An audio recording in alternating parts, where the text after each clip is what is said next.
Et si le destin d'un pays tout entier se jouait entre quatre murs, sous le regard silencieux de millions de Burkinabés? Ouagadougou retient son souffle. Dans la chaleur oppressante d'une salle d'audience, un procès historique s'ouvre. Celui de Paul-Henri Sandaogo Damiba, ancien chef militaire, accusé de haute trahison. La peine de mort, abolie depuis plus de 30 années, vient d'être rétablie pour l'occasion. C'est la première fois depuis l'indépendance que la nation entière assiste, suspendue au verdict, à une telle tension judiciaire. Les journalistes, venus de toute l'Afrique de l'Ouest et même d'Europe, se pressent dans les couloirs, cherchant à capter la moindre émotion sur les visages fermés des protagonistes. Désormais, la justice ne vise plus seulement un homme, mais l'avenir même du Burkina Faso. Chaque mot, chaque regard, pèse lourd. Derrière Damiba, c'est tout un passé de coups d'État et de promesses brisées qui ressurgit. Les souvenirs de l'assassinat de Thomas Sankara, survenu il y a plus de 35 ans, flottent dans l'air, rappelant à chacun que l'histoire semble se répéter inlassablement. Face à lui, un rival redoutable. Ibrahim Traoré, son ancien frère d'armes, aujourd'hui président. Entre eux, la fraternité s'est muée en défiance, la loyauté en trahison. Leur affrontement, jadis secret, éclate désormais au grand jour, attisant passion et colère dans une nation déjà meurtrie. Les anciens camarades de régiment témoignent. Ils étaient inséparables, soudés par le feu des combats contre les groupes armés, puis tout a basculé. Dans la rue, la foule oscille entre appel à la justice et prière pour l'apaisement. Sur les ondes, sur les réseaux, chaque rumeur devient étincelle. Des millions de vies sont suspendues à un verdict qui pourrait faire basculer la paix ou embraser le pays. Les radios communautaires, même dans les zones reculées de la boucle du Mouhoun ou du Sahel, transmettent les débats en direct, révélant la soif de participation citoyenne. Car l'enjeu dépasse le sort d'un seul homme. Si la vérité n'éclate pas, le chaos pourrait engloutir une fois de plus ce peuple blessé. Mais si la justice cède à la vengeance, la réconciliation s'éloignera encore, et la violence trouvera de nouveaux masques. Les analystes rappellent l'exemple du Libéria, où, après la guerre civile, l'absence de justice impartiale a prolongé les souffrances de la population. La réputation du Burkina Faso, sa stabilité, la sécurité de ses enfants, tout est en jeu sous les yeux du monde. Ce procès peut-il briser le cycle des putschs et de la peur? Ou risque-t-il d'ouvrir la porte à de nouveaux orages? Pour comprendre ce qui se joue vraiment dans cette salle, il faut revenir sur les événements qui ont mené Damiba et Traoré à ce point de rupture. Tout commence dans l'ombre, bien avant que la justice ne s'empare de leur destin. Les racines du mal sont profondes. La société burkinabé, marquée par le souvenir de la révolution de 1983 et par la succession de régimes militaires, porte en elle des blessures jamais refermées. Avant de devenir adversaires, Damiba et Traoré étaient d'abord des compagnons d'armes, convaincus qu'une intervention militaire était la dernière chance de sauver le Burkina Faso.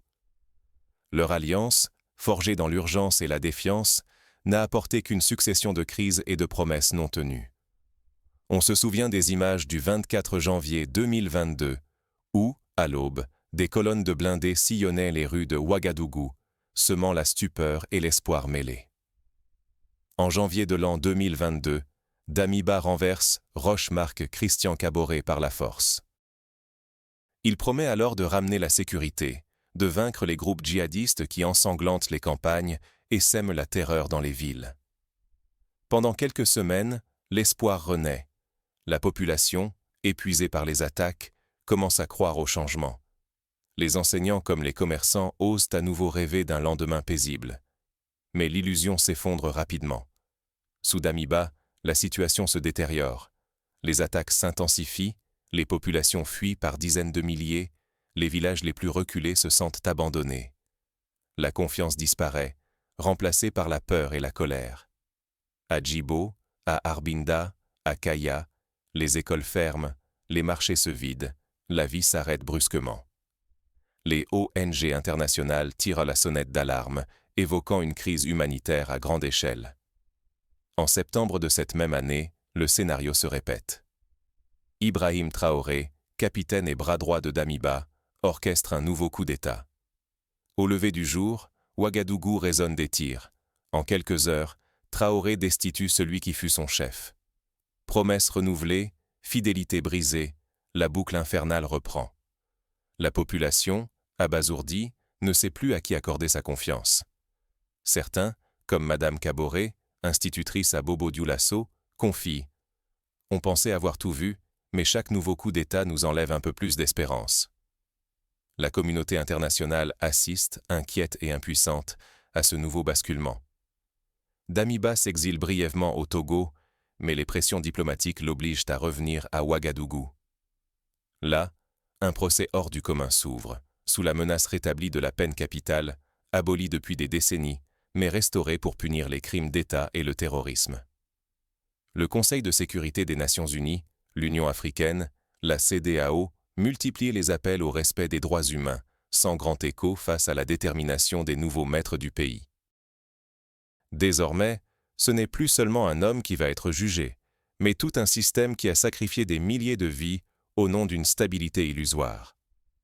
Si la société ne parvient pas à saisir les racines profondes de ce conflit, l'engrenage des ambitions, des serments trahis, de la violence politique, elle risque de tomber, encore, dans les pièges du passé et d'en payer le prix fort.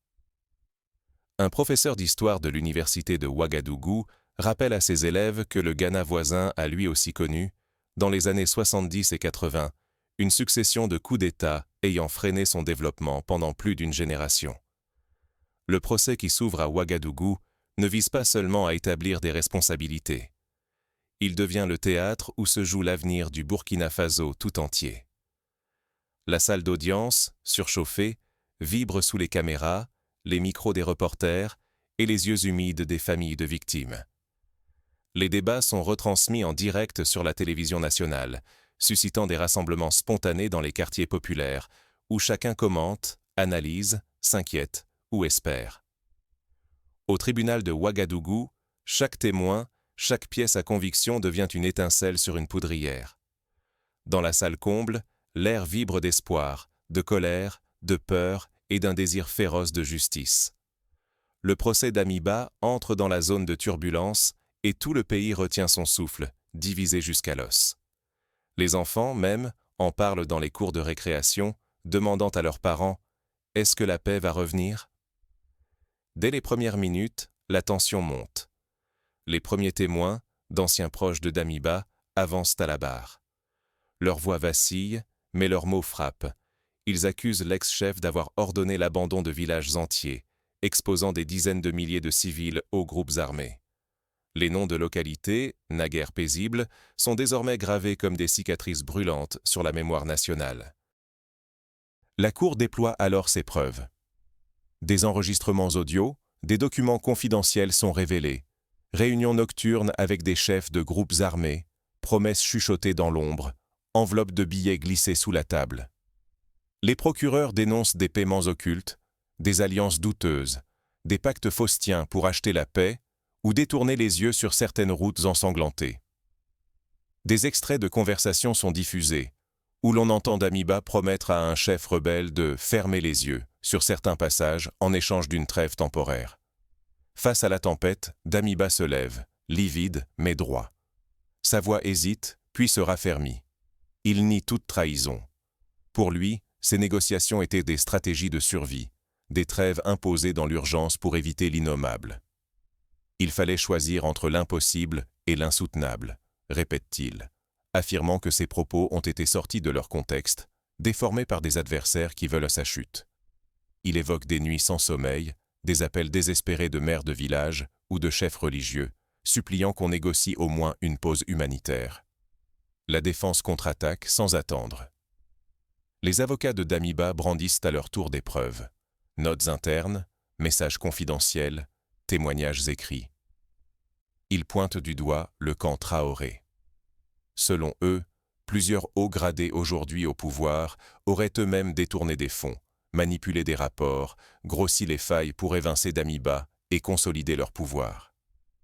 Les murmures enflent dans la salle, chaque camp se cramponne à sa vérité. Les réseaux sociaux s'embrasent, propageant rumeurs d'émeutes, menaces de représailles, peur d'une explosion de violence imminente. L'audience vire au champ de bataille.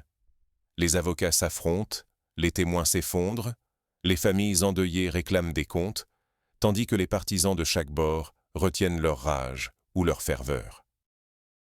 Les réseaux sociaux s'embrasent, propageant rumeurs d'émeutes, menaces de représailles, peur d'une explosion de violence imminente. Des comptes Twitter anonymes publient des listes de présumés traîtres, alimentant la paranoïa.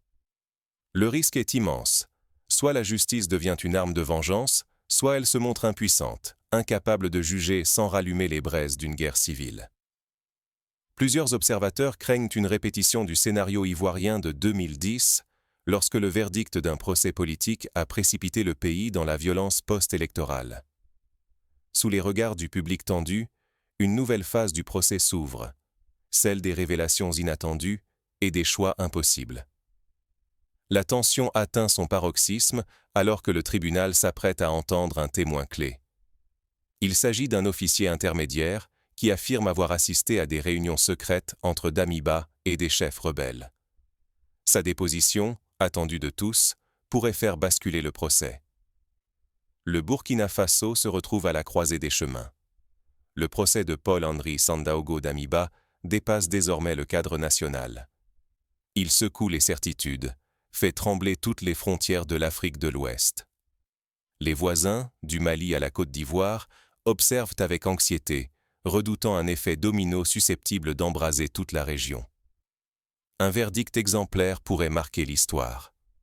S'il distingue justice et vengeance, il deviendrait un signal neuf, capable de décourager la répétition des coups d'État, d'esquisser enfin les prémices d'une réconciliation authentique. Mais chaque décision, même la plus juste, risque d'ouvrir d'anciennes blessures et de raviver des rancœurs vieilles de plusieurs générations, là où tant de familles attendent encore vérité et réparation. Les plus anciens évoquent la guerre du Biafra, où la justice expéditive a prolongé la haine sur plusieurs décennies. Les voisins du Burkina Faso, du Mali à la Guinée, scrutent le tribunal de Ouagadougou avec anxiété. Les dernières années, marquées par de nombreux putschs, ont fragilisé la région. Beaucoup redoutent qu'un jugement trop clément ou trop sévère ne devienne la norme à suivre, attisant la tentation de la revanche ou de l'impunité. Un mouvement de domino pourrait alors entraîner toute la sous-région dans l'incertitude et menacer la stabilité déjà vacillante. Les diplomates étrangers multiplient les visites discrètes, cherchant à influencer le processus judiciaire sans éveiller la colère populaire. Pour les Burkinabés, il en va de la confiance envers l'État, profondément érodée par les années de violence et les promesses non tenues.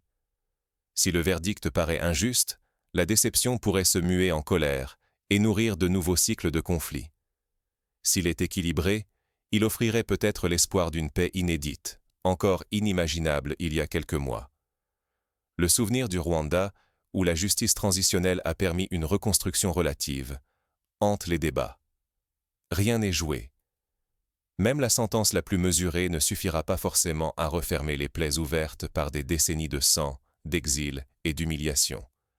Le désir de justice, la soif de vengeance et la lassitude se mêlent. Chaque camp observe l'autre, prêt à exploiter la moindre faiblesse. Les médias étrangers titrent « Burkina Faso, la justice au bord du gouffre ». Ce procès n'engage pas seulement le futur d'un homme, ni même celui d'un pays. Il façonne l'avenir de toute une région. Un verdict ici peut devenir, ailleurs, le symbole d'une résilience retrouvée ou d'un désespoir contagieux. L'Afrique de l'Ouest attend, suspendue au dénouement de cette histoire, consciente que la leçon, ou l'avertissement, résonnera longtemps. La justice du Burkina Faso saura-t-elle briser le cycle de la violence ou n'ouvrira-t-elle qu'un autre chapitre d'incertitude? Des voix s'élèvent pour réclamer la création d'une commission vérité et réconciliation, à l'image de l'Afrique du Sud post-apartheid, afin de panser les blessures collectives. Alors que le tribunal s'apprête à rendre sa décision, le pays tout entier retient son souffle. Le prochain acte décidera si l'espoir l'emporte enfin sur la peur. Les écoles ferment exceptionnellement, les marchés ralentissent, chacun redoutant que le verdict ne fasse basculer le pays dans l'inconnu. Les chefs religieux appellent à la retenue, à la prière, au dialogue. Ce procès n'est ni lointain ni abstrait. Il touche chaque citoyen, à chaque instant, car nul n'est à l'abri d'entrer, volontairement ou non, dans le cycle de la violence. Derrière Paul-Henri Sandaogo Damiba, c'est le destin d'un pays entier qui se joue, pris au piège de la répétition tragique des mêmes erreurs. Refuser d'apprendre, c'est condamner chaque génération à revivre les souffrances de ses aînés. Comme en Sierra Leone, où le refus de tirer les leçons de la guerre a prolongé les troubles bien après la signature des accords de paix. Briser ce cercle exige d'abord de se souvenir. La mémoire, celle des victimes, mais aussi des témoins, demeure la clé. Elle protège les faits de l'oubli ou de la manipulation par des intérêts politiques. Entendre ceux qui ont souffert, donner la parole à ceux qui ont vu, c'est empêcher que l'histoire serve d'arme à de nouveaux conflits. Les familles de déplacés réclament la reconnaissance de leur souffrance comme préalable à toute réconciliation. Mais la mémoire seule ne suffit pas. Il faut une justice équitable, transparente, indépendante. Sans cela, chaque procès risque de n'être qu'un règlement de compte ou un instrument de vengeance. La clémence et la fermeté doivent cheminer ensemble. La clémence pour empêcher la punition de nourrir de nouvelles rancœurs. La fermeté pour affirmer que nul n'est au-dessus des lois. Les experts internationaux recommandent la présence d'observateurs neutres issus de la société civile et des institutions africaines. Le combat pour une paix durable ne se joue pas seulement dans les tribunaux. La société civile porte une responsabilité essentielle. Associations, familles de victimes, journalistes, mais aussi la diaspora burkinabé, peuvent exiger que la justice ne devienne ni vengeance ni impunité. L'avenir se construit dans la vigilance collective, dans le refus du silence et de l'oubli. Des ateliers de sensibilisation à la paix sont organisés dans plusieurs quartiers de la capitale, impliquant jeunes et anciens. Les médias, eux aussi, détiennent un pouvoir immense.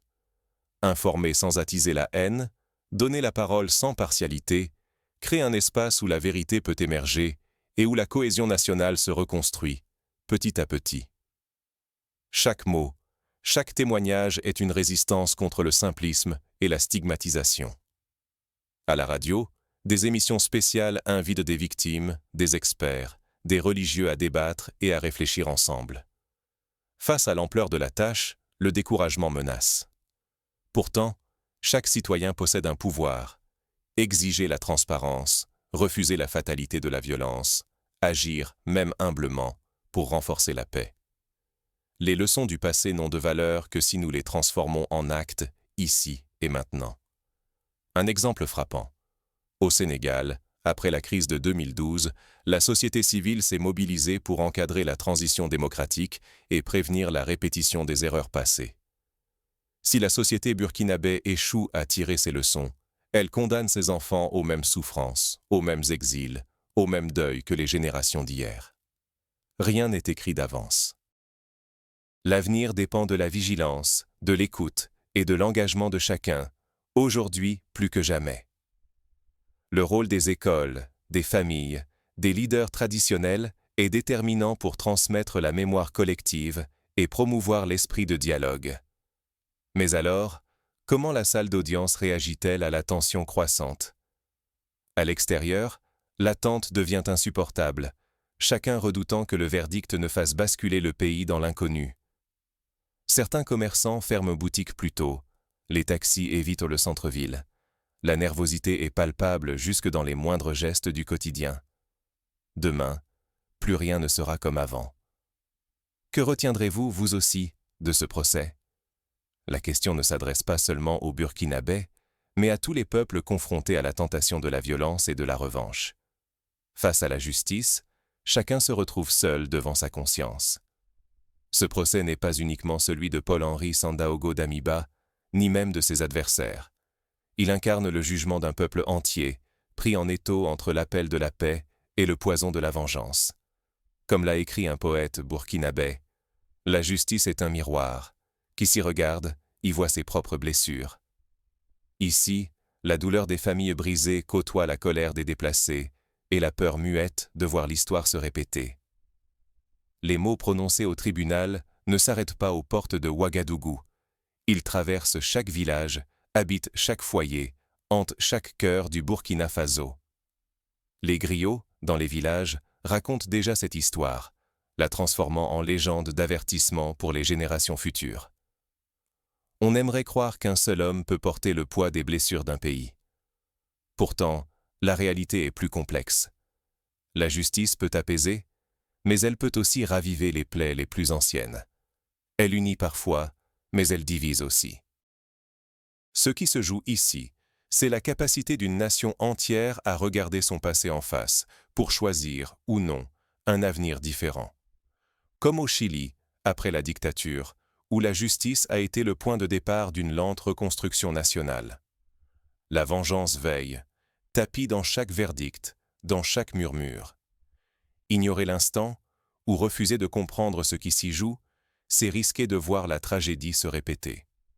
Chacun porte la responsabilité de ne pas détourner le regard, de ne pas céder à l'oubli commode ni au déni rassurant. Les associations de femmes, particulièrement actives, rappellent que la paix se construit jour après jour, par de petits gestes, par des mots justes, par le refus de la haine. Quelles leçons tirerons-nous? Que ferons-nous demain devant la justice, le pardon ou la paix à bâtir?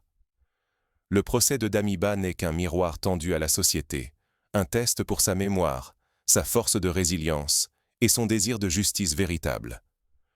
Les débats dans les universités, dans les marchés, dans les familles, témoignent d'une société en quête de sens, d'une jeunesse avide d'exemples et de modèles nouveaux. Nul ne sait quel verdict sera rendu, ni quelles en seront toutes les conséquences. Mais une certitude demeure.